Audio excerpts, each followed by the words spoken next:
We have 10,000 reasons to talk about where the beast is. We have championship implications and just so much more. This is Steph and Cat Talk Wow. Yeah, yeah. Making her way to the mic. They start dimming the lights. You start feeling alright. From Birmingham, home of the Teddy Longs and the Ruben Studders. More once you discover. For all of the lovers, Whitney Houston and Roman Reigns. For all of the lovers, and Mickey James and Marvin Gaye. For all of the lovers, and Sasha Banks, Janelle Monáe, Silk, Sonic, and Paige. Allow me to say, look, I just found a place, sweet escape. Every one of us, I was kinda late, so I just made it up the struggle bus. Walking by the fate, cause I know it's right in front of us. Yo, I ain't with the hate, gotta focus on.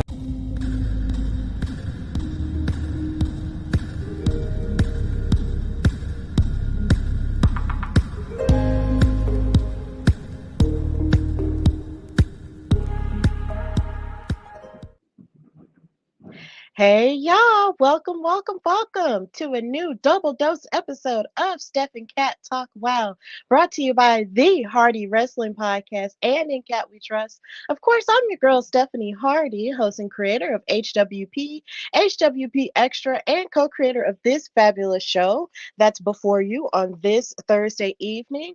But of course, I'm not alone. I am with my fantabulous co-host and creator of this show. She is the creator of In Cat We Trust, the Women of Color in Wrestling panel seen in various Comic Cons. She is an accomplished and published author, and she's a super mom and backstage correspondent and any one of your favorite wrestling promotions in New York or New Jersey. She is Katrina in from oh my gosh, Katrina Blake, and I just got too excited saying her name, but y'all get the point. It's Katrina.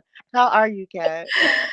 Hi, I'm okay. It's been a week, but I'm okay. Thank you for the fabulous intro as always.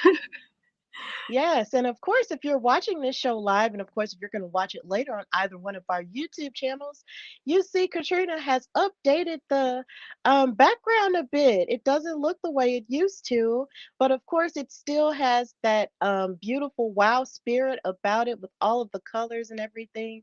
So show love in the comments if you love all of the stuff that we are updating about the show, because of course, sometimes you just have to pop out and show people and let people know that you just have to update things and just keep things fresh while also maintaining the same spirit, and that is exactly what we're doing in this second season of Steph and Cat Talk Wow. Life has been lifing. The internet has been going out. I have done some traveling. Thank you guys so much for all of your love and support, as I traveled over next door to Atlanta, Georgia for Bad Blood, in Atlanta. And that was such an amazing event to be a part of, to be there for media and everything. It was so stellar. And I even had some wow girls even show me love when I posted about being there. So thank you guys so much. And of course, this will not be the last time you will see me doing media. But just thank you guys so much for the support and for all the love shown. And yeah, it's just been really busy. But of course, we are before you with a double dose episode. We're going to talk about the last two episodes of WOW Superheroes. Women's wrestling is where it's at, y'all. So the first episode is called 10,000 Reasons to Talk. And at the beginning of this episode, we had David McLane addressing the WOW audience and addressing the attack on the WOW World Champion, the Beast. And Sophia Lopez, the world's greatest attorney, has procured $10,000, which is a reward for whoever has information on who attacked the Beast. Now, even though me and Katrina have our inklings about who we think was behind the entire thing, a lot of people are still, trying to figure out what that mystery is. But it's really interesting that they upped the ante by adding money to the deal. $10,000.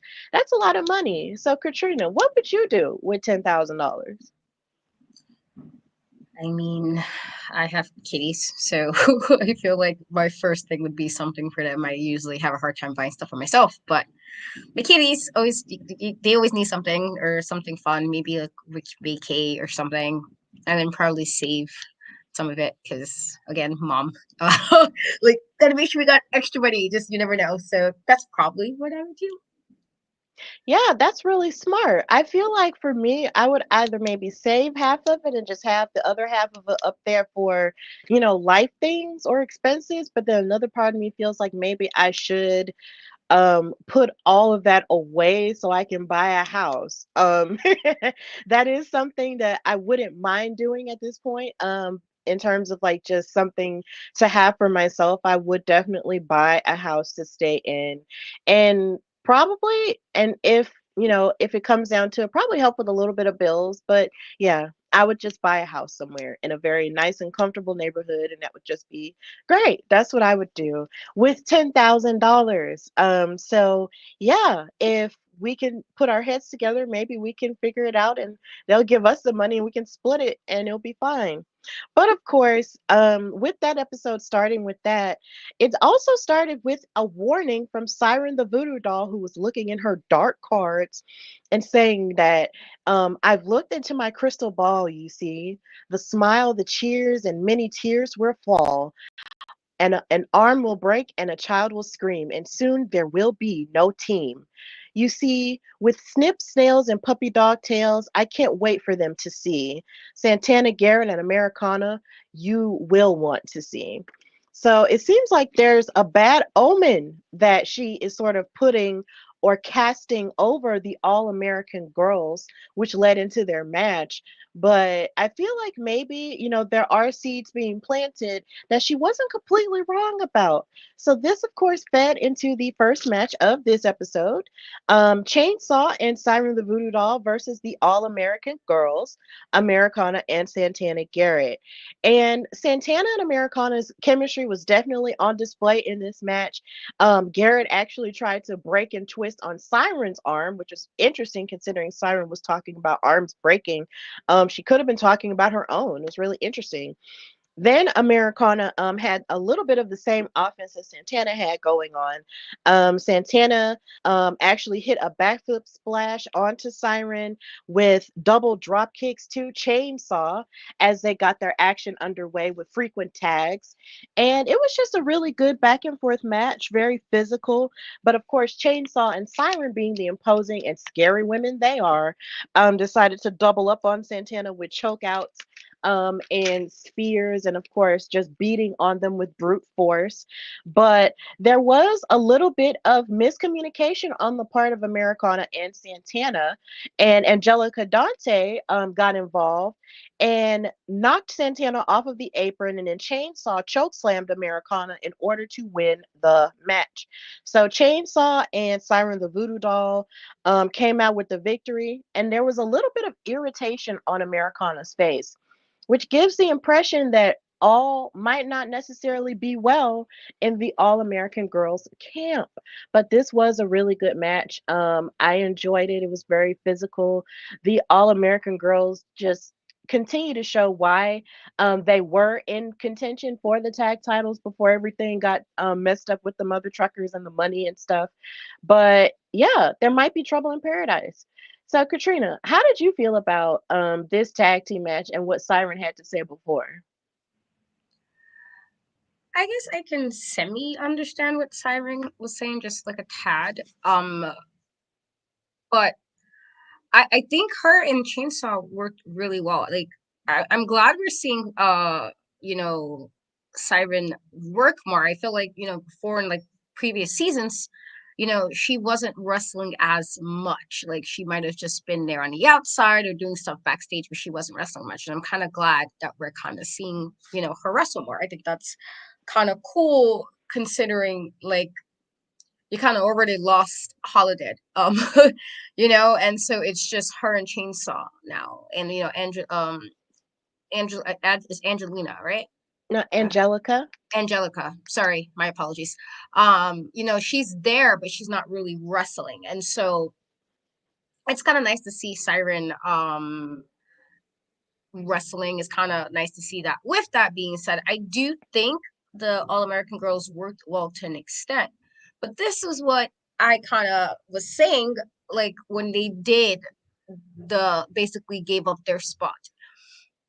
This may be an issue. Like even if it's with the best intentions, even if it was trying to be empathetic to the mother truckers' plight, even if it was trying to be a good person or per se, you guys had a title shot. And it's like that kind of went out the window, you know, because you helped somebody out. And like I said, not help anybody out, but you guys, if you worked for it, take the title shot. This is not even, it wouldn't, I feel like if they would have been upset with the All American girls for saying no, that would have been kind of, I would have to side eye that because they worked for their shot. And so to have that and then they lost their first match back up and, you know, after them basically giving away their title shot, I can understand why there may be some frustration.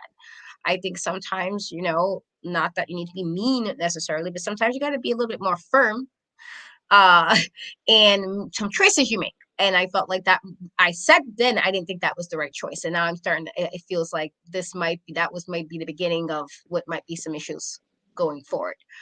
Just because, you know, they didn't get the desired. I'm sure they wanted to win and then maybe get back to the title picture because I'm not sure how they're going to do it now. Technically, they didn't lose a match, but they also gave it away. I don't know how WOW's going to handle that, but I do think that might have been the start of what could be some problems going forward. And as she seemed upset,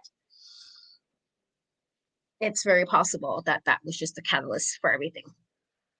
Yeah, it might have been the catalyst for everything. You do bring up an excellent point with them giving it up. It could have been sort of a bad omen for, where they could go from there because I mean, not a lot of people step down from getting a big opportunity like that. And those are titles that I don't think Americana has ever held before, but they did mention that Santana has held it before. So it's just, I'm pretty sure Americana feels away because it feels like every time she's in some type of title contention, somebody either messes it up or somehow she just winds up losing.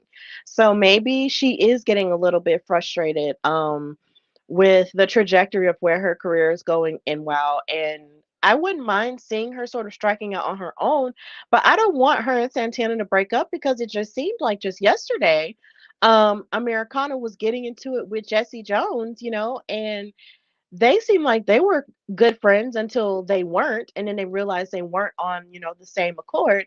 And now Americana and Santana, who are so much alike, so much in sync as we saw in this match, them falling out would just be like really frustrating for me as a viewer and as a fan to see.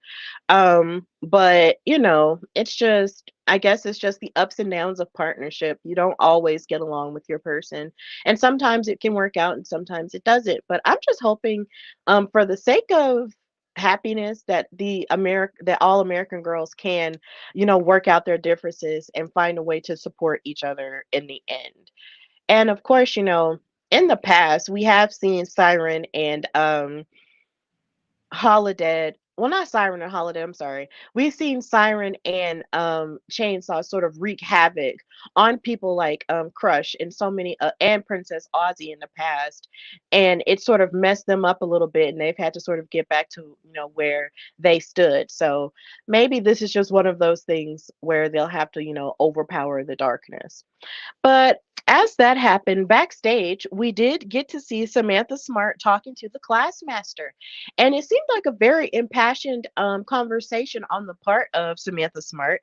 Um, and even though they were surprised by something that may have taken place, they said that they should use it to propel them in the right direction, only for Samantha Smart to see the camera person and getting irritated with them and pushing them out of the locker room. So I wonder what that could entail. Like, there's a lot of agendas being pushed this season of WoW, and I just can't wait to see what happens next.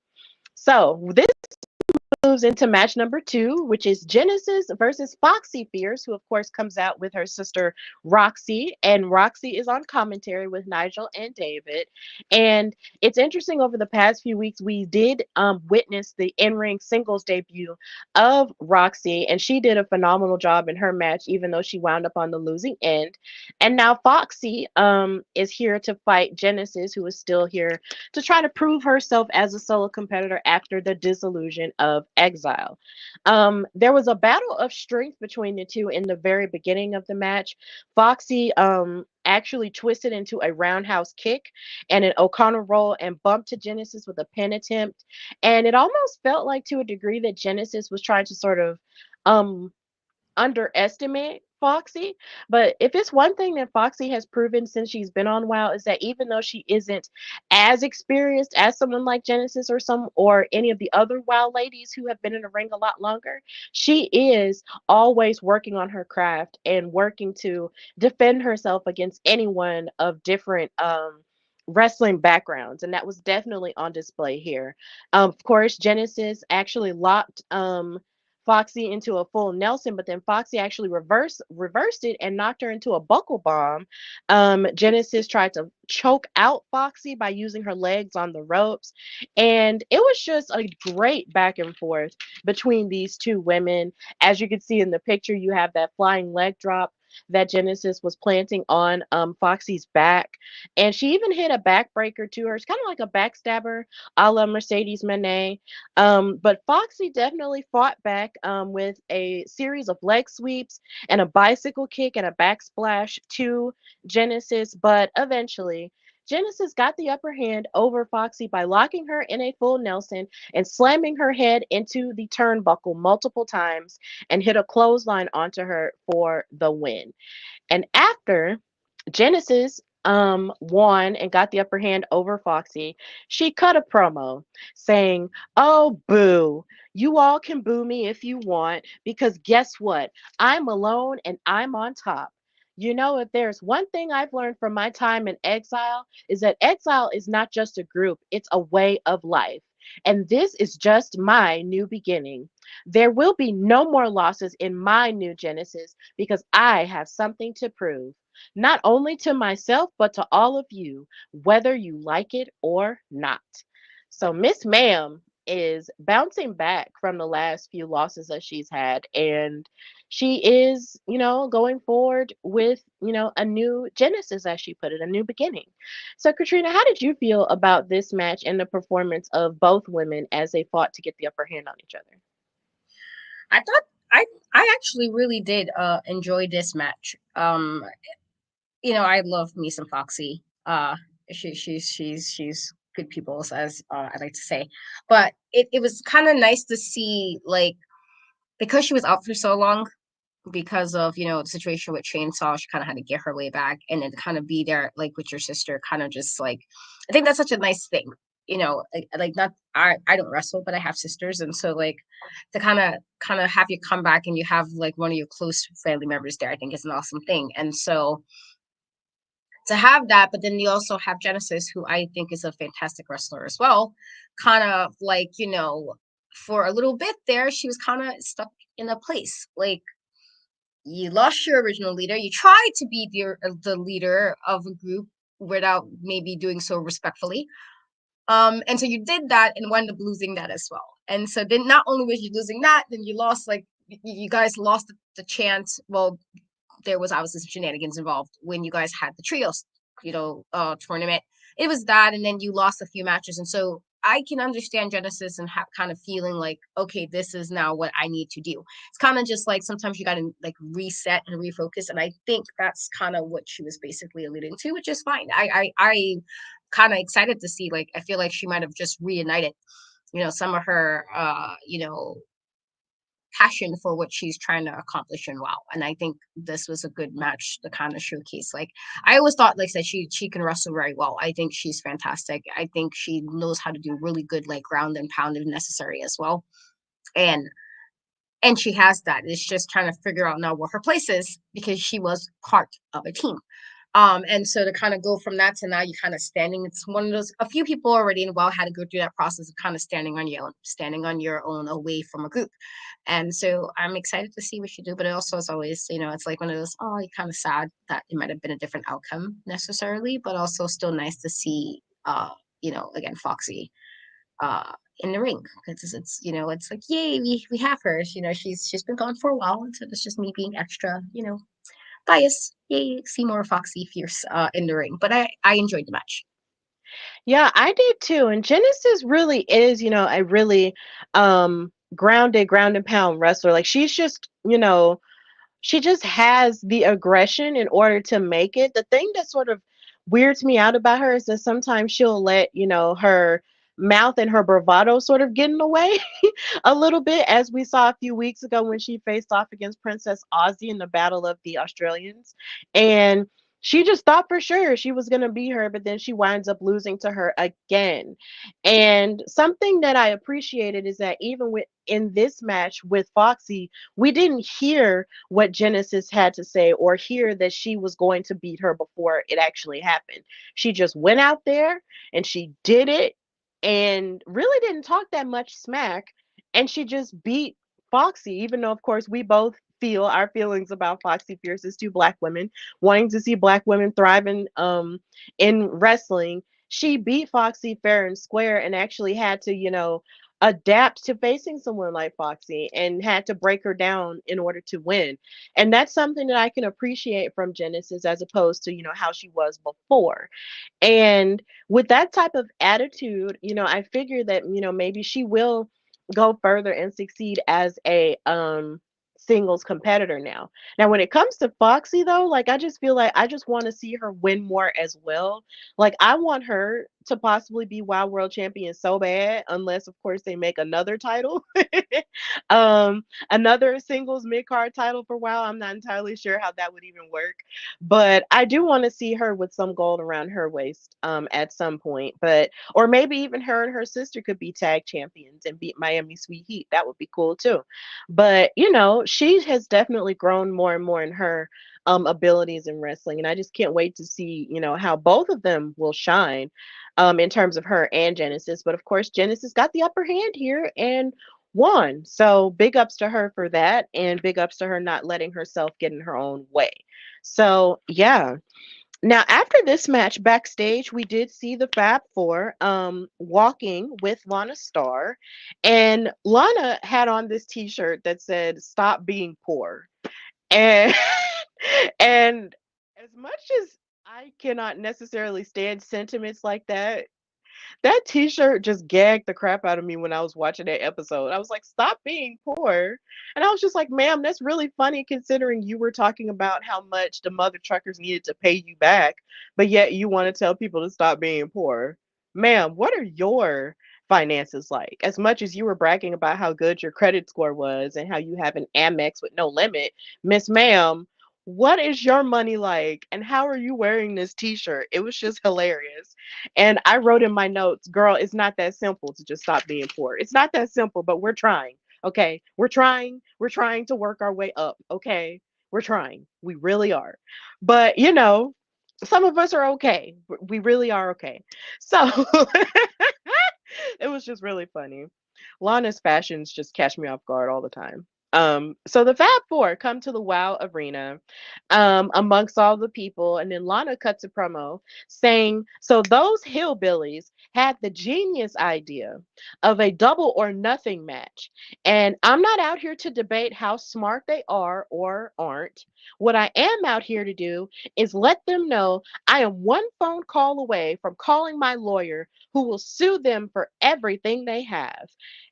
Which I'm sure isn't a lot. And I was just like, girl, why are you suing them? See, this is what I was talking about. It's like you're talking about people, not being poor, but then you want to get your money back from them so bad that you will actually sue them for it. And I'm just like, there's just too much suing going on. Like, leave the court out of it, please.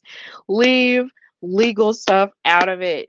Court drains you, from what I hear. I've never been to court, but I heard it's a very draining process. So let's not do this to the mother truckers. So Big Rig Betty and Holly Swag come out and respond to this, and Holly says, "Hold on there, pretty girl. You talking lawyers and lawsuits and stuff? I can't go back to jail. I got too many priors. Big Rig here will do your nails and do your hair or do whatever." And then Betty said, "You're the reason we're in this mess. Let me talk to this lady. I know little Swaggy here gets ahead of herself sometimes. I know I know you ain't got no kids and you don't know what it's like to raise these little varmints." And then she said, "I love you." Now listen, she was telling Holly Swag that she loves her even though she called her a varmint. And I was like, damn, that's funny. Now listen, I'm a woman of my word. Little Swaggy got me in this. She said double or nothing. You already know we ain't got no money, okay? Then Lana said, I just want to know how you're going to pay this off. And then Betty said, I can't do hair or nails. Listen, I know y'all got a big old mansion out there in the hills, and Swaggy and I will come and clean it. I just don't need to go to jail. And then Holly said, Big Rig is going to clean your house. Yes. And then Lana said, okay, if you can think of any other way, that's fine with me. But until then, I look forward to seeing you at the Fab Four mansion. And that includes you too, Holly. And so that was just really funny, a really hilarious exchange between them.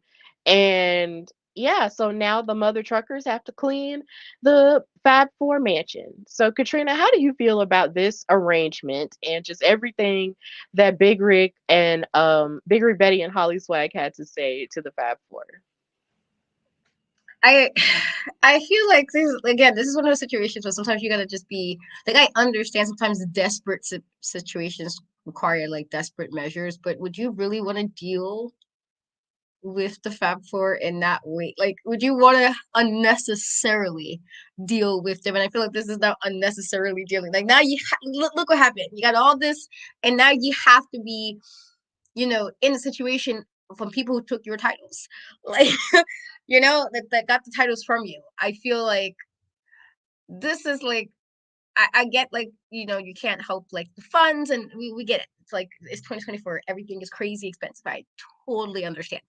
But there's a level of like pride I think I have that I'm like, nah, there's not nothing that'll make me have to deal with this.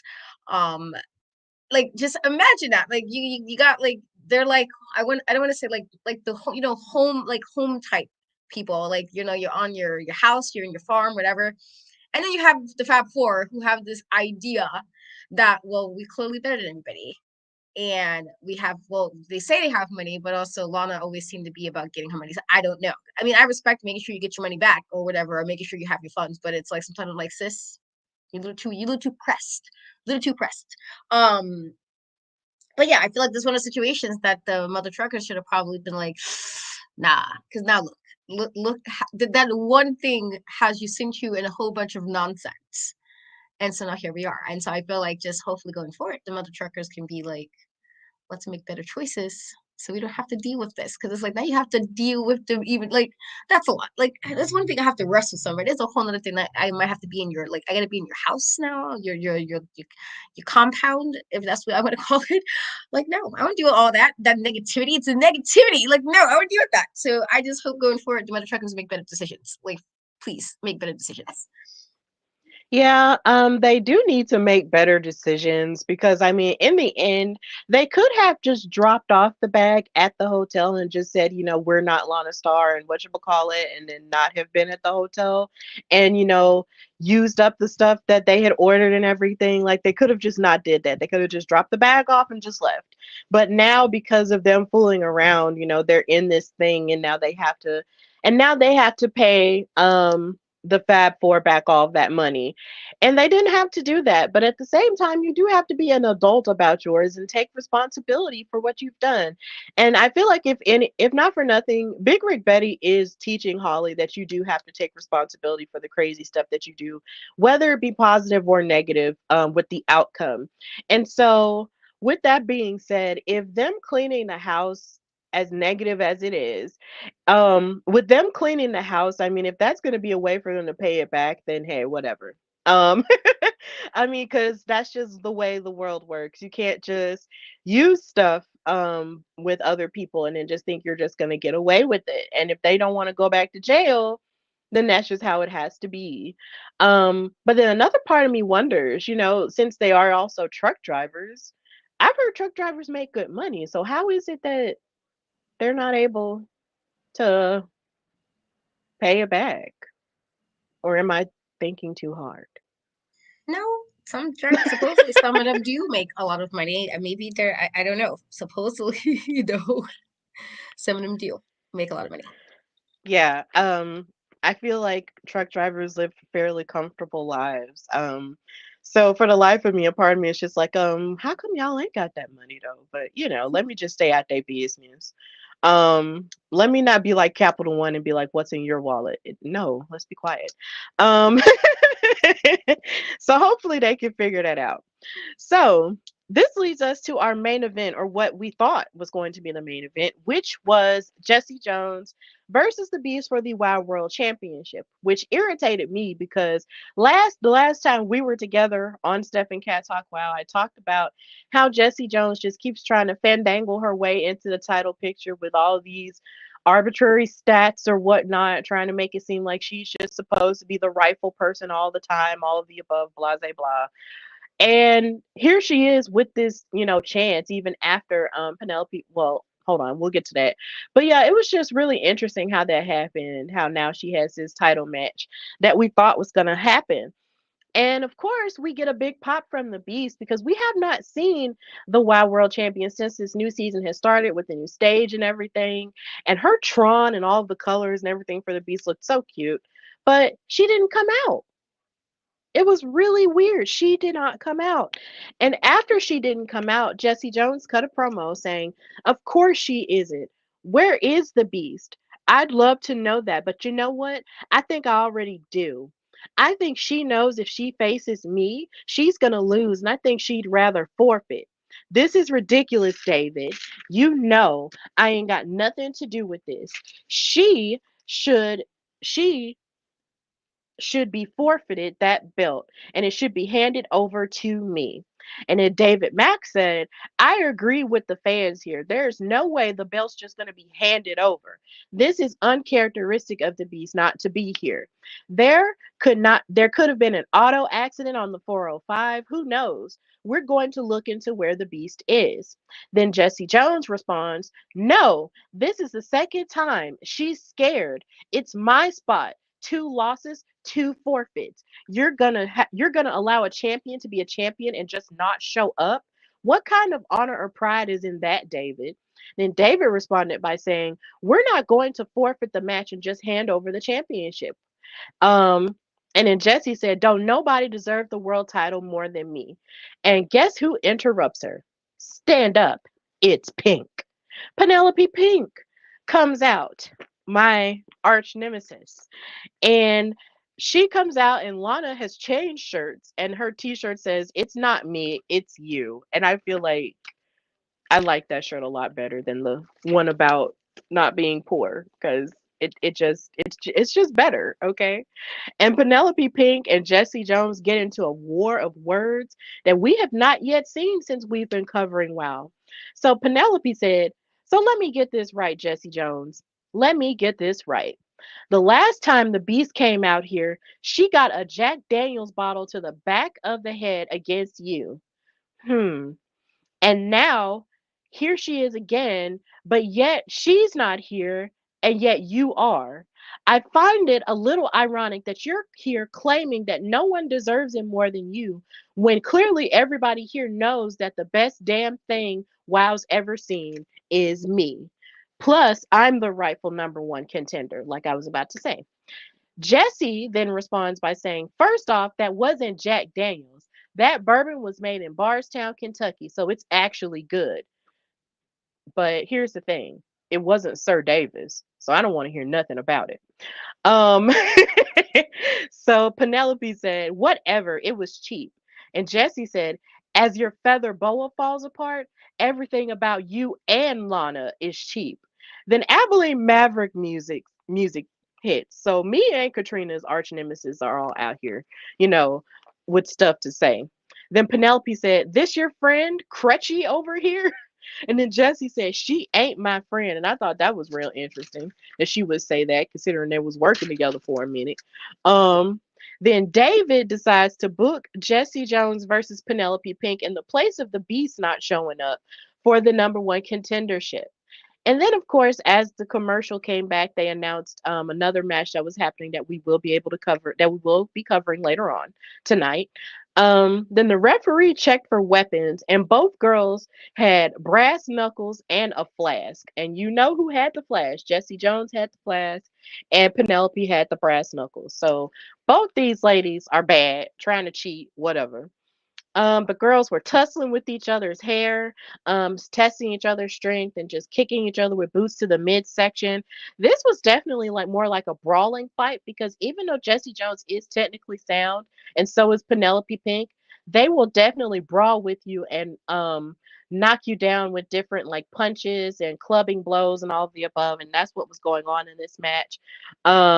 Penelope Pink got tripped into a drop toe hold by Jessie Jones, and they were just utilizing all kinds of dirty tactics in order to try to one up each other. It was just definitely like a heel versus heel dynamic.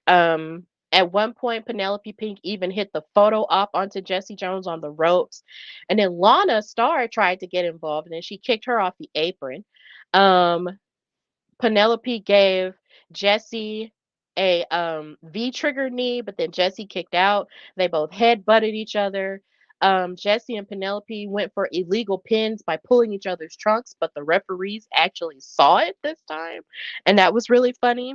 But then eventually, Jessie Jones tried to lock Pink in the Southern Discomfort submission, and she was tapping, but the ref didn't see it because Lana Stark got back up and distracted, and then Abilene left commentary to try to hit Penelope Pink in the head with her crutch, only for Penelope to be smart enough to duck, and she wound up hitting Jessie with the crutch, and Penelope Pink took advantage and won the match.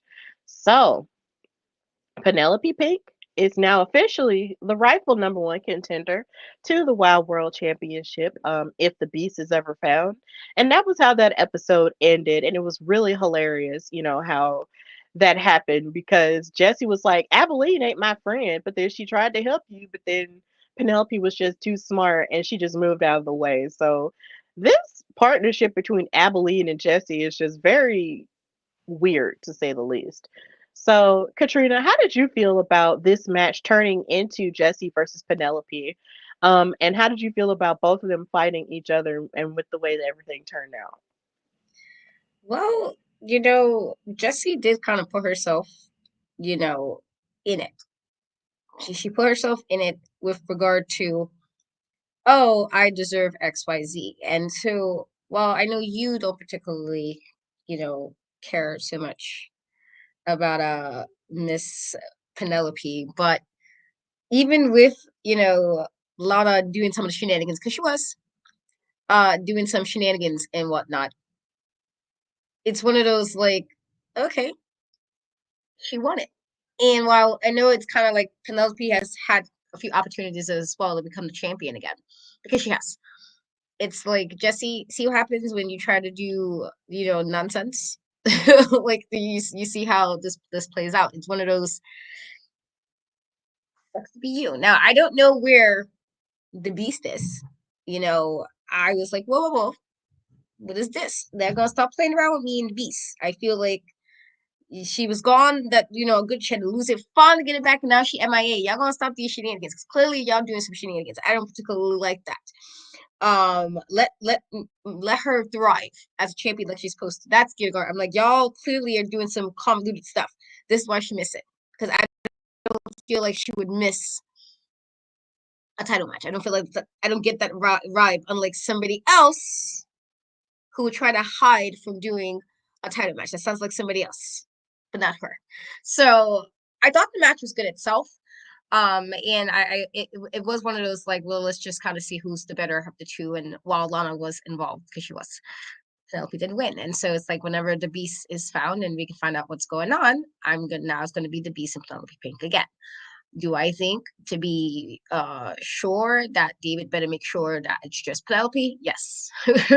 I'm going to be highly, highly annoyed after seeing Penelope win the title before cleanly that you have, because Lana interfered and got kind of the reason why Miami Squeaky got the titles back as well. So let's not do that. Let's not do that. I feel like, David, let's get that together. Let's do better. Let's get that on point before this matchup has to happen. You get it on point. They need to be away. No involvement. Let Penelope do it cleanly. If she's going to win it, let her win it cleanly. Then I can be like, all right. And I like Penelope, but let's call a spade a spade. I don't know shenanigans. Not when it comes to the Beast, because they've been doing it too much. Just too much shenanigans for me personally. But yeah, otherwise, good match. Yeah, and here again, the thing about Jessie that blows my mind the most is that for someone who has so much bravado here again and so much to say about what they have accomplished or whatever, it's almost like a form of self-sabotage. It's like she attaches herself to people who will ultimately hold her back because they will use her for their own gain, and then they'll jump ahead of her to get the title, just because she wants to get a one up on them because she's moving out of spite. And it's just like, Jesse, either you're going to truly go for the title of your own strength or you're just going to choose to just play underhanded. And she's been doing that ever since her and Americana fell out and then her and Amber O'Neal got back together. They were all just being, just really underhanded. So the idea of her choosing to be underhanded over the glory of her being a champion is just really annoying. Like, it's just really aggravating for me because I'm just like, girl, you are a WoW OG.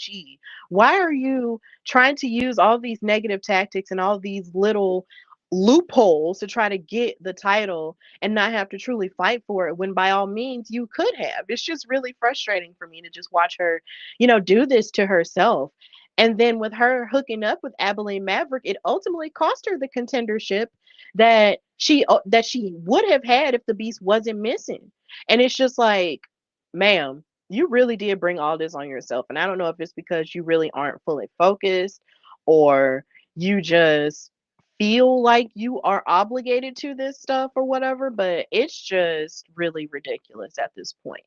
So now Penelope Pink is here and she has a chance at the title. And of course, with Lana Starr trying so hard to get all the titles back on her mantle again, it's just really weird how it could happen because we've seen the Fab Four, use underhanded tactics to break down the Beast so Penelope could be champion again. And it was very extreme because, of course, Vicky Lynn McCoy wound up attacking her after she recovered from an injury, and then she had to give up the title in that way, and then Penelope won it at LA Comic Con. So it's just kind of like, so is the Fab Four gonna, are they the ones who have the Beast locked up somehow? Like, it's just really weird how all of this could be happening, how so many plans could be in motion, how so many people could be behind it. But at the same time, Jessie here again is to the back of the line, and I think maybe this will be good for her to just stay back there so she could just reevaluate her life because it's just not going well.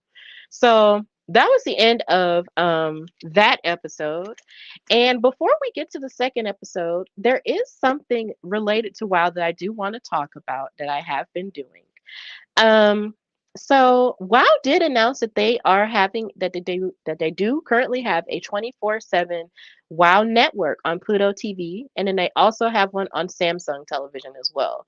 So I've been watching it a little bit, and one of the best parts for me from an emotional standpoint and also just from a wrestling fan standpoint is seeing all the women that have been a few years.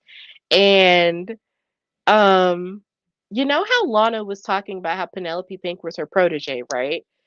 Guess who was her protege before that? Do Who? you know? No. It was Faith the Lioness, who we currently know now as NXT's Nikita Lyons. And seeing that and hearing that on an older episode of WoW was just mind blowing because, of course, we see Lana Star with all of her pink and stuff. But then you have, Faith the Lioness, who was dressed up in all gold and she was beautiful with all of her blonde hair and everything. And it was just kind of like, oh my God, I can't believe that she was your protege before Penelope Pink was. And it almost feels like Penelope Pink was almost better suited to be her protege because she seems like the whole glamour pink girl. And that's not to say that Faith the Lioness wasn't, but at the same time, to see Nikita Lyons in that way and in that form was just really interesting. And it was ironic considering she did make her return on NXT this past Tuesday in St. Louis, and now she'll be fighting Lola Vice. So I thought that was really interesting. It was also beautiful to see Alicia Edwards from TNA on there as Sassy Massey. I think that was her name. So just going back in time and just seeing all the women that have been on the show who have gone on to do big things since then. It's just really emotional to a degree, and it's also really beautiful to just see how WoW has grown, from where it once was till now. Like, it's just really interesting. But I do recommend, watching the 24-hour WoW channel, if you want to just go back in time and just see a number of the matches and the women that they have had on there in the past. It's really amazing, and it's on for 24 hours, so you can't really miss anything. You don't really miss anything. They even have the more recent episodes that they've done over the past few years. So it's just really cool to just sit and watch, and it's just really heartwarming. And I just love it because so many of these women have gone on to do such greater things and will continue to do so. So, yeah, it was very heartwarming. So, moving into the next episode called Jesse's Speaking about Jessie Jones. The show started with David McLane and Nigel Zane, and David gave an update on the Beast and said that he had spoken to her and she confirmed that she is safe and needed more time to assess herself after the attack that happened last season. And of course they get interrupted by Jessie Jones, and Jesse says, "Don't look at me like that, David. You don't even know why I'm out here." And David Mack said, "I got the money. I want the information." And Jesse said, "You know what? I happen to remember something about that bottle of bourbon Abilene had given me. I left it in my locker room and I came back and it was missing. Now, you ought to know me better than that, David. I ain't going to waste a good bottle of bourbon on no bimbo on the side of the ring." And I was like, "So you're just going to call Abilene Maverick a bimbo? God dang. I know she's gorgeous and she looks like a Vegas smoke show, but you do not have to call her a bimbo." That was so rude. Um, and then she said, "But I did notice something kind of funny and someone kind of suspicious in the hallway." And David said, "You know the assailant?" And Jesse said, "Oh, yeah, like I'm going to tell you. Let me tell you this. You give me that money and you bring it to me, then I'll give you all the information that I have. Until then, I believe we're done. Do we have a deal?" And David Mack said, I'll tell you what, Jesse Jones, we have a deal." So, in the midst of this deal being made, this leads us into match number one, which was for the Wild Trios Tag Team Championships with Keta Rush and the Mighty Mites versus Top Tier. And Crush and Spice started off the match. And here again, this is another instance where Crush almost tried to underestimate Spice, but Spice came in hot, no pun intended. And she caught Crush off guard with a lower offense and trying to sort of, take advantage of her. And she was sort of moving back and forth like Eddie Gordo from Tekken. It was really interesting to kind of see a person do that type of movement. And then Crush pushed her away. But then Spice went aerial with head scissors and a knee to the face of Crush 3 times. Then Sugar and Spice both tagged in and hit a double drop toe hold to Crush, and they hit cartwheel splashes onto her for a 2 count. So Crush was so caught off guard by this that she tagged Coach Campanelli, but they wound up getting knocked down by Sugar with another set of head scissors. Then Keta Rush wound up attacking Gloria Glitter with a drop kick and head scissors and a monkey flip. And then Keta would tag in Spice, and she got clotheslined by Gloria. And Gloria wound up using a lot of brute force and her stair stepper to get the upper hand in the match. And of course, Top Tier were using their frequent tags and isolation tactics to keep Spice away from her corner. Then Crush would add more insult to injury. Then Sugar was able to fight off Gloria Glitter and Crush with chops and a side headlock takeover and a bulldog. And Coach Campanelli here again broke the count, but finally they wound up winning with Gloria Glitter hitting a code breaker to Sugar and Coach and Crush executing the bottom tier finisher to retain their WOW Trios Tag Team Championships. But this match was absolutely fantastic. I enjoyed it. As you can see, there was a lot of high flying on the part of the Mighty Mites and Keta Rush. Their chemistry was off the charts as we've seen them team with each other before in the trios tournament before the titles existed. But of course, Top Tier are holding on to those titles for dear life now. And Coach Campanelli cut a promo saying, well, well, well, look, wait, looks like we're still WOW World Trios Tag Team Champions. You know what, David McLane? It doesn't matter who you match us up with or who challenges us, because this is why I created Top Tier. Each of us exemplifies excellence in being a superior athlete. And for once, Coach Campanelli actually let the other team members speak. So, Crush said, that's right, we are greatness personified. We have speed, strength, and smarts. Then Gloria chimed in, we are the greatest team in all of professional wrestling, and you can't sweat with us. And Coach then led them by saying, that's because we're top tier. So, Katrina, how did you feel about this trios tag team title match and um, Keita Rush and the Mighty Mites being a team together? I thought the match was good. I thought it was like a lot of fun, like fun spots in regards to like not what happened necessarily, but like fun as in like you can kind of see how well they were working together. With that being said, I was not surprised that top tier retained.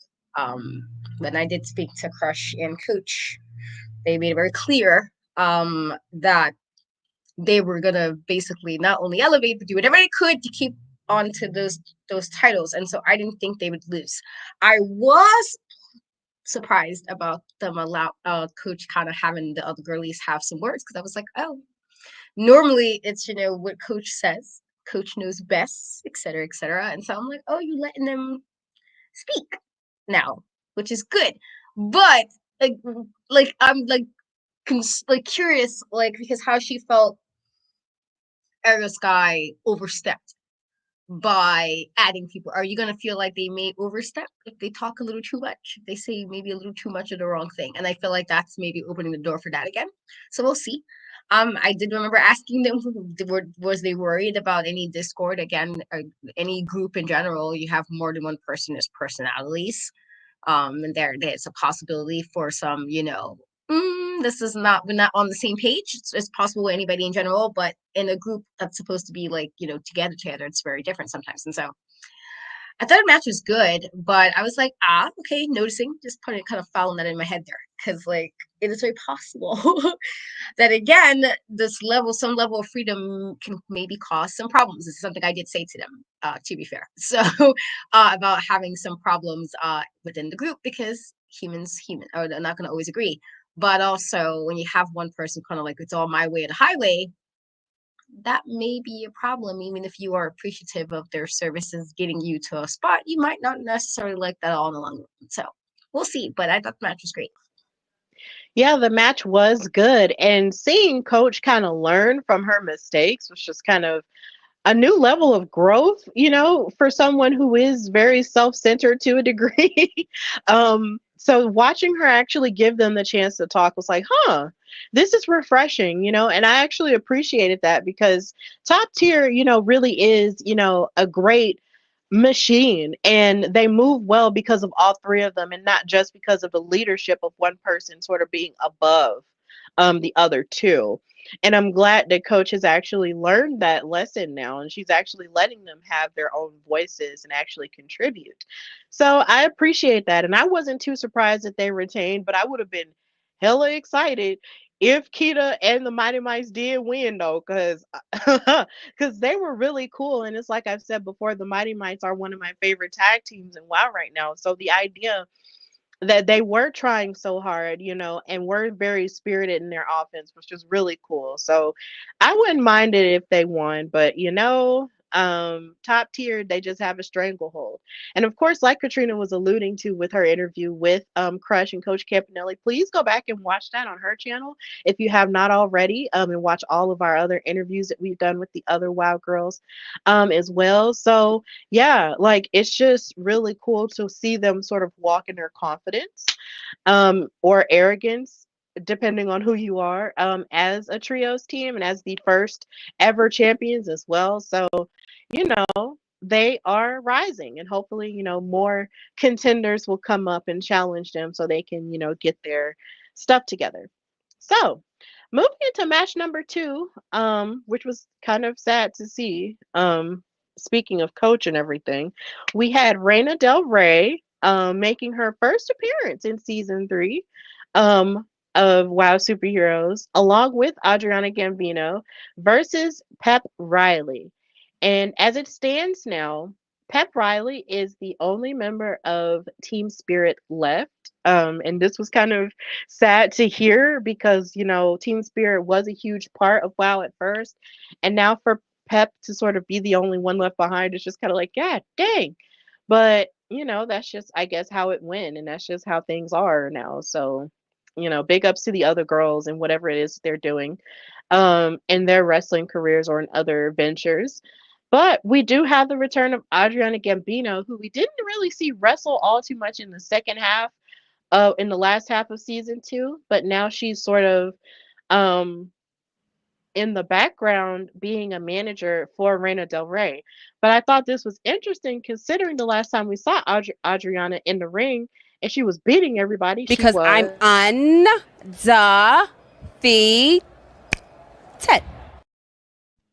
I don't understand. So with her being so undefeated, how in the world is she, being a manager? But we'll figure that out later. So Reina Del Rey proceeded to intimidate Pep Riley in the first part of the match, jumping at her, yelling at her, saying, "You scared? Are you scared?" I mean, because there was clearly a size difference between the two. Pep actually pushed Reina Del Rey a little bit and went for a crossbody, but then she got caught in midair by Reina. Reina actually was curling Pep like a weight, and I was just like, that is just so sad. And then she placed her on the top turnbuckle and patted her head like she was a doll. Like she was playing with Pep Riley like she was like a toy. And I was just like, that's just real rude. Then she smacked her in the chest afterward. And then Pep kicked Reina, but then Reina wound up catching it and, shoved her backwards again. And then she was saying that this match was too easy. And then she took a forearm to Pep and then stepped on her back and threw her head against the turnbuckle. Pep tried to escape the electric chair slam that Reina was trying to execute, and she gave a back handspring into Reina Del Rey's arms. And then she got tossed into the corner. So let me just say that this match was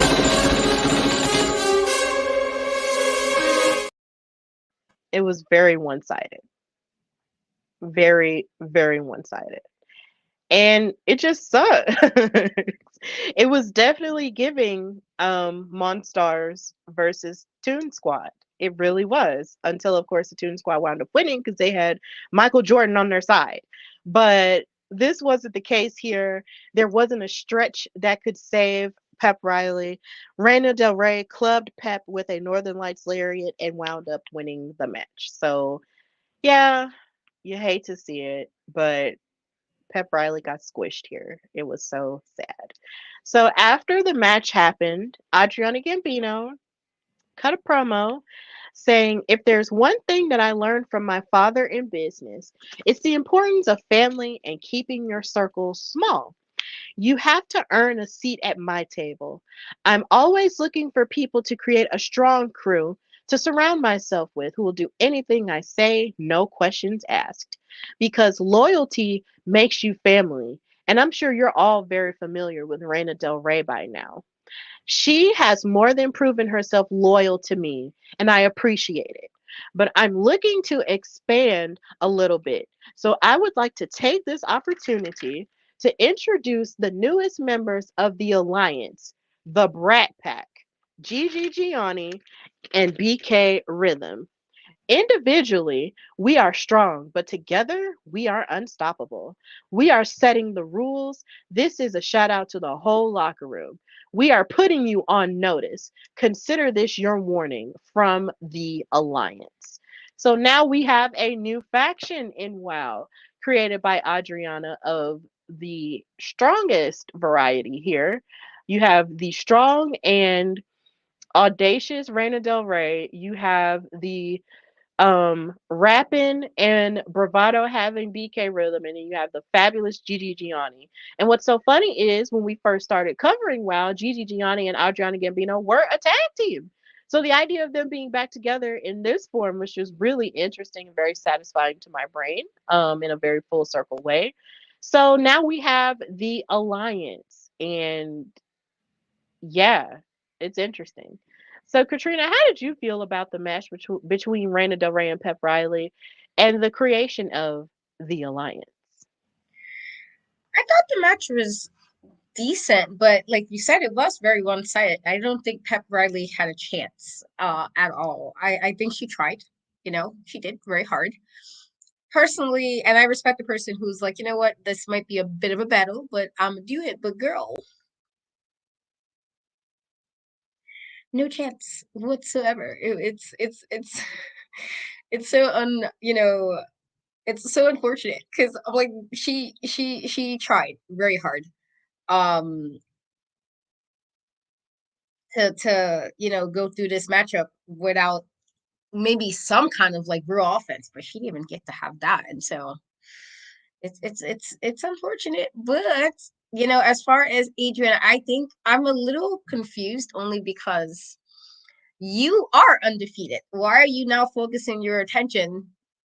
And I'm not saying you shouldn't have a squad. I think sometimes having a squad, especially with how some things go down and you know in WoW, makes sense. But shouldn't you be like, girl, did you just move away from the wanting the title? She seemed like she wanted that, and now she's like, nah, I'm fine. Like I don't know.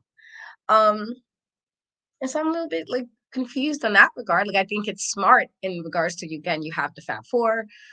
You have little people sometimes where there's some kind of, yeah, top tier. You have some squads there, and I do think it's smart. But I am curious as to why she was just like, I can do this right now. Like, girl, you was undefeated. Like, why are you not focusing on that part of your career right now? And that's weird to me. But otherwise, the match is what it was for like I said, poor Pep. She tried very hard. It just wasn't her. It just wasn't for her, that match, and it's okay to accept that sometimes this is not it. And I think those were one of those moments where it was like, oh, okay, that's tough. Yeah, it was really sad. And like you said, I do appreciate the fact that Pep was still gonna try. Because at least some people actually do try in life. There are some people who just don't try at all, okay? And at least Pep went into it, and actually tried her very best, even though it just wasn't good enough against someone as imposing as Reina Del Rey. And I hated that Reina just thought that everything was just going to be easy and all of the above, which it was to a degree, but at the same time, it was just really disrespectful for her to just treat Pep like a toy to just play with. It was just really sad. But, in the midst of everything, I do appreciate the fact that you mentioned that, in the midst of Adriana Gambino being undefeated last season and stuff, and wanting to go for the title, and now she just isn't anymore. That is kind of sad because by all means you could argue that she actually has more of a leg in the title picture than Penelope and then Jessie Jones at this point, to be honest. Like she has, and Adriana, and not Adriana, but and Abilene Maverick. Like you could definitely argue that she could have more of a leg in the title picture with it. But I guess maybe she just shifted her focus a bit because she was gone a bit and stuff towards like the last half of season 2. So I guess maybe she just wanted to focus on other things and build a family. And for all we know, her way of building this new family could be a way for her to get the title. It may be a little bit of a detour, but it might still go in the same direction. So, um I'm here for it because it can't just be only the Fab Four being, the dastardly four woman group that's just taking over everything. Like if it's the alliance too, then I'm definitely here for it. And considering the Brat Pack is a established tag team at this point, if they got the tag titles, Adriana, were to go for the world title at some point, then that would be lit. And then, if they wanted to go after the trios, even though I know that's a whole lot of gold and that's like a for a woman power trip, that would still be cool. They would take over WoW in that way, and that would just be interesting. But we just got to wait and see how it turns out. But I thought this was a really unique way of introducing a new group. So, hey, I like it. It's cool. So, I guess that's really what they were cooking up when they were in that room that one time and they made them shut the door. So, haha, the alliance is here and it's cool. So, match number three, we have Fury, the heavy metal sister, going up against the Island Girl Kalaki, who is one of the newer WoW superheroes this season. And something that I really loved in watching this show is hearing the theme song of Kalaki because she's from Hawaii, and just hearing her theme song was just very islandy and very happy. And I was just like, I love this song. I need it in my ears every day. It makes me feel like I should be on my brain should just be on vacation. It felt like listening to Janelle Monáe's The Age of Pleasure, where you're just feeling like you're listening to vacation type music and you should just have some wine and you should just be dancing and just, enjoying life and the vibes and whatever. So I just love that. And of course, this was their first time fighting in WoW. Now, of course, they might have fought each other, outside of WoW. But for now, when it comes to WoW programming, this is their first time fighting each other. They were dancing at each other a little bit. It was kind of nice to see Fury shaking her hips a little bit. We always see her head banging. Let's see them hips move too. So, oh my God, that sounded funny. But anyway, they had a headlock battle between each other, and there was a series of arm drags from Kalaki to Fury that kind of shook up Fury a little bit. But then Fury hit a flatliner and locked in, and locked in a little bit onto Kalaki. But then Kalaki actually slid underneath, I guess you could. Well, she slid underneath to escape a camel clutch that Fury had going on, and then she tripped up Fury and proceeded to give her the surfboard submission, which is like one of my favorite things because I'm just like, hey, she has that swag surf, so let's do it. So it was just really cool to see her get the upper hand on Fury in this way. But Fury wanted to choke out Kalaki, but then Kalaki gave a dropkick series and a flipping slam in order to get a two count. Then Kalaki missed a senton leg drop that looked absolutely beautiful, but then Fury wound up getting the upper hand with a schoolgirl roll up pin, and Fury just wound up getting the upper hand in that way, and Fury won the match. But I love watching the action of Kalaki, the Island Girl, because she's just so vibrant in the ring, and she's just so quick. And even though she'll break you down, she's still very much, adept to wrestling in her way. And I just really love watching her wrestle, even outside of WoW too. So this was a good match. Fury was definitely game for it, and I was just glad to see um her fighting in singles action. So Katrina, how did you feel about this one-on-one match between Fury and Kalaki the Island Girl? I thought it was a good match. I definitely have been enjoying like Kalaki doing her thing as a new WoW person, like a new woman added to the locker room. And I did think it was a nice little change to see Fury dance just tag. I was like, okay, all right, sis, be versatile. Love versatility, gotta be in everywhere. I'm all about that life, gotta make sure you know a few things. And so I was like, okay, sis, I peeped. I did think this was a good match. I thought both women really kind of put it out there. And like I'm not sure if it means we're not because I feel like Fury last couple of matches she was solo and not with Rebel Haze. And so I'm not sure if there's something going on in that regard. But it is still nice because I thought we kind of like I want to say maybe early season 2, we thought that Fury was kind of getting her solo run, and all of a sudden she was with a tag partner. And so I don't know if this is them reuniting the singles road for Fury, but I thought if this is, she won. So that's a nice way to prove that I can do stuff on my own as well. Like, and this is like nothing. I do think she does well with Rebel Haze. I think it's like they work well together. I really do. But I thought she was kind of focusing on a solo run. And so it was kind of weird at first to be like, oh, I guess not. But if this is like the goal back to being kind of solo, I think this was a nice way to do it. I think she, and this wasn't like a really rude match, or it wasn't anything where it was extra petty. It was just they fought. And the better woman in the case won, which was Fury. And so I thought it was a good match. I thought it was a fun match, and I'm interested to see not only if Fury is really going down the singles route, what the path will be, but also to see more of Kalaki because she's cool. Yeah, I'm interested in seeing Fury kind of go down the singles route too, because I do think it is interesting that we haven't seen Rebel Hayes yet. I don't know, what's happening with that. But at the same time, seeing Fury, fight on her own is refreshing to a degree, and seeing her fight someone new in the form of Kalaki is very refreshing as well. And that's what this match gave. It was just a very refreshing match to watch. And the fact that Fury got the upper hand, and she could very well work her way up, the card and everything was just really cool too. So I enjoyed this match very much. It was shorter than what I was expecting, but it was still really good. And I just can't wait to see more of what Kalaki has in store for us this season because Miss Ma'am is fire and I enjoyed that. So after that match backstage, we saw Pep Riley recovering from her match with Reina Del Rey, and she was sitting in a chair, kind of just, frustrated a bit with how everything went. But then Chainsaw, came through with Angelica Dante, and Angelica was trying to tell her that she has to, be in control of certain situations. But then Chainsaw sees Pep and just starts growling at her, and Angelica just pulls her away, as if to say, no, just leave her alone and just focus on what I'm saying. So that was interesting.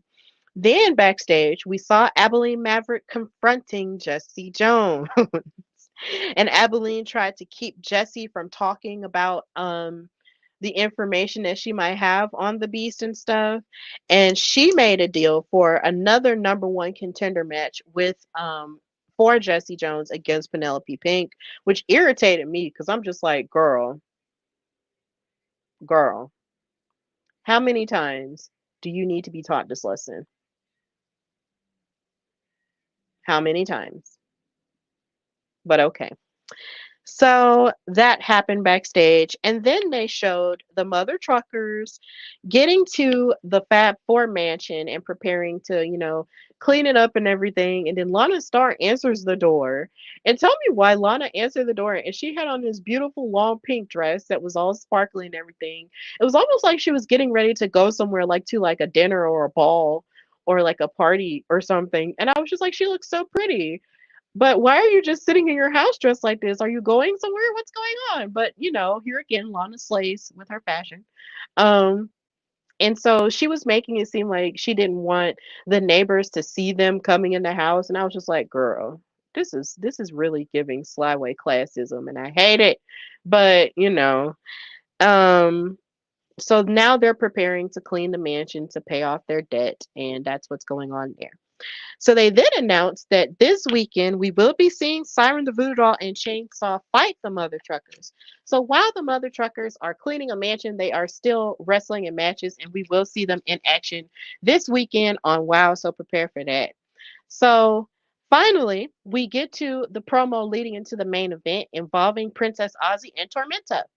Princess Aussie said, Sweet Heat, I really hope you're ready because you're not stepping into the ring with just any tag team. You're stepping in with two international powerhouses. And then Tormenta, in Spanish, said, Princess Aussie and I have been known to compliment each other in the ring, and it's time to finish off all of you. So, this leads into the main event, which was Tormenta and Princess Aussie versus Miami Sweet Heat for the WoW World Tag Team Championship. And because Laurie and Lindsey are natives of Miami, Florida, we do send them um, all types of good vibes in dealing with the weather and all the things that have happened with that. I hope that they are doing okay and that they are safe and sound and hunkered down in a good place because hurricanes are no joke. Um, and I just hope that the storm didn't, harm them in any way, shape, or form. So we just want to send them our best here on Steph and Cat Talk Wow. So Lana Starr's outfit that she came out with was really beautiful here again. It was like one had a leg, it's like her outfit had one leg cut off and the other leg was staying on and she had on high heels. And here again her abs were showing and I'm just like, Lana, stop it. Just stop it. Stop the slay. Stop it. She had on this crop top with her abs out, and then she had on like these boots, and I'm just like, girl, I can't. So, after the slaying, Tormenta and Laurie were trading arm submissions with each other, and Tormenta's speed was definitely on display throughout the entire match. Aussie actually proved that she could hang with Tormenta as a tag team partner with her Karana. Their teamwork was on display with their frequent tags and a double clothesline to Laurie.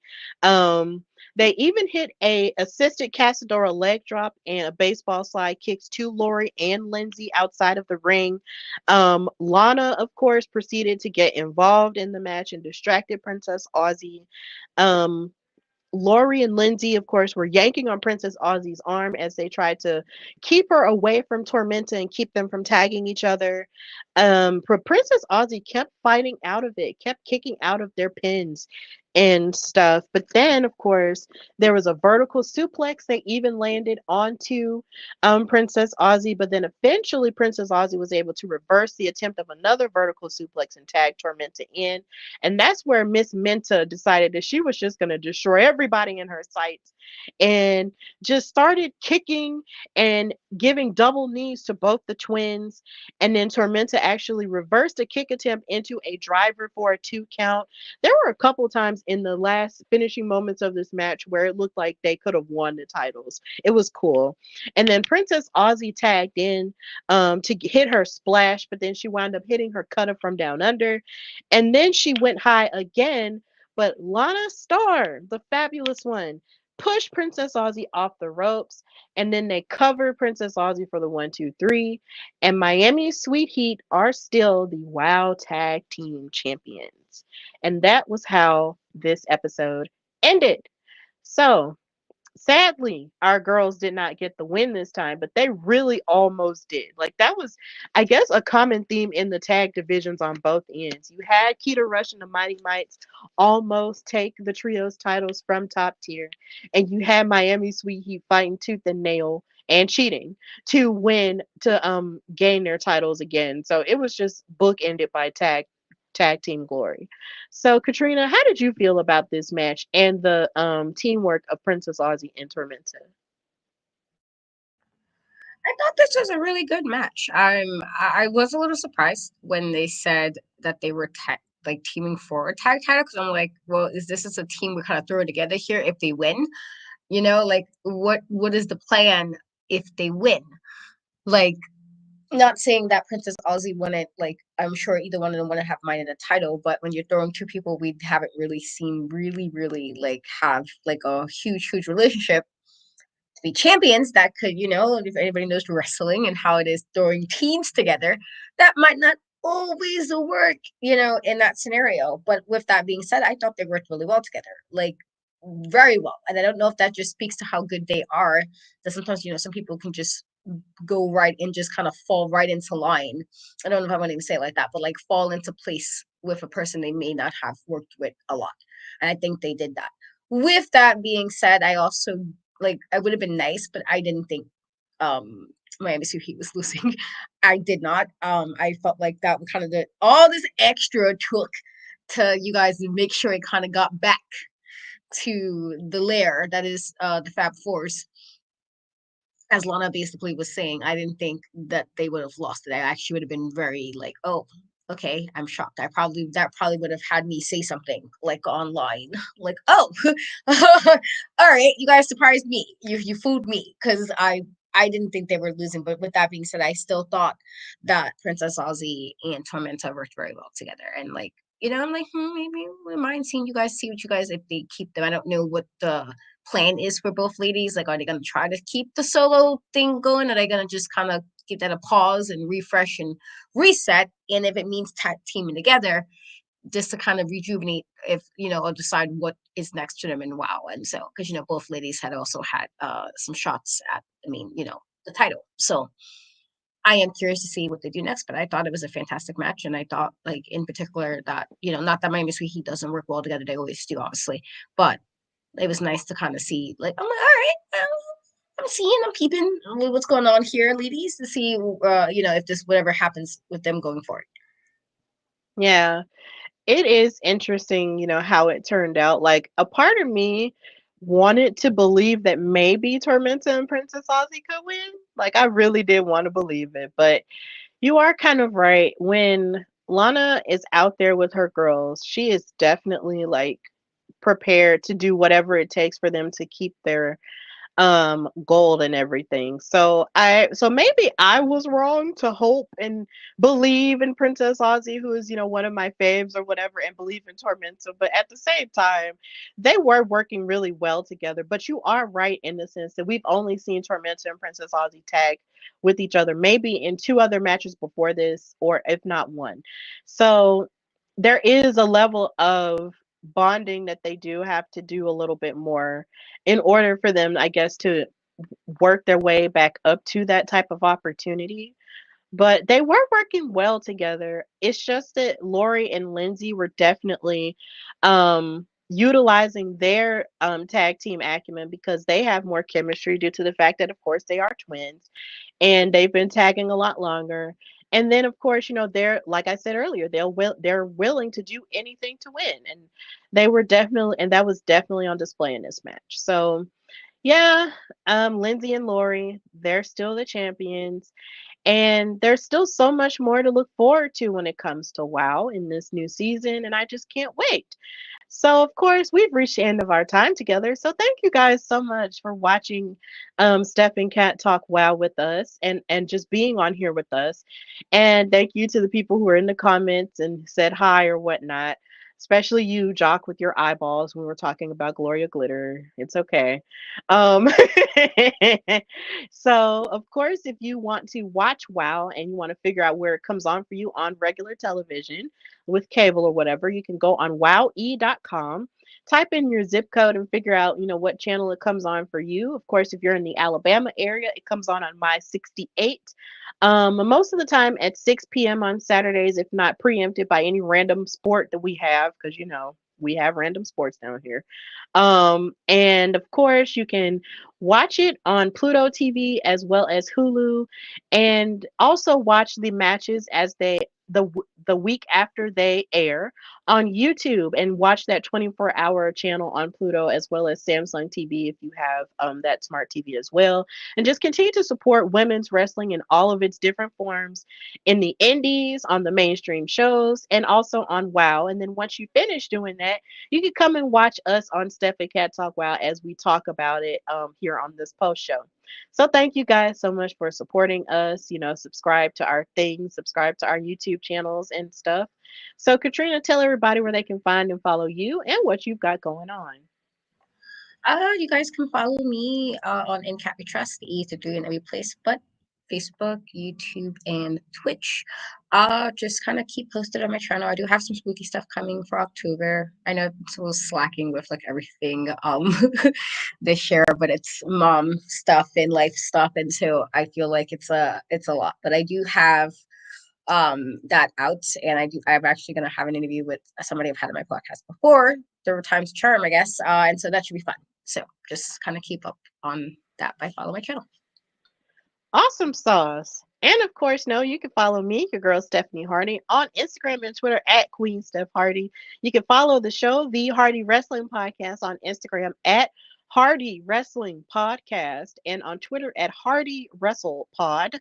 And also just continue to be on the lookout for any new episodes that I might post and make public on Spotify, iHeartRadio, Stitcher, Apple Podcasts, and just so many other places. Subscribe to my YouTube channel, which is The Hardy Wrestling Podcast.